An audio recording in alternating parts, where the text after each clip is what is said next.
Next segment would be keypad settings. So we press our settings button here, scroll down till we get our settings, keypad settings, highlight keypad settings.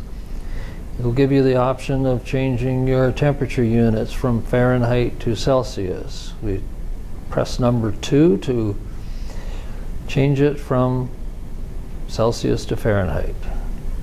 Languages, next option down, using the arrow key, you can use English, you can use Svenska, Norsk, Deutsch, Netherlands, Polski, Espanol, Francais, Anglais.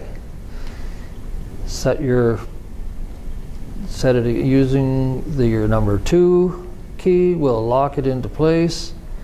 Pressing your number 1 key will get you back to the original screen.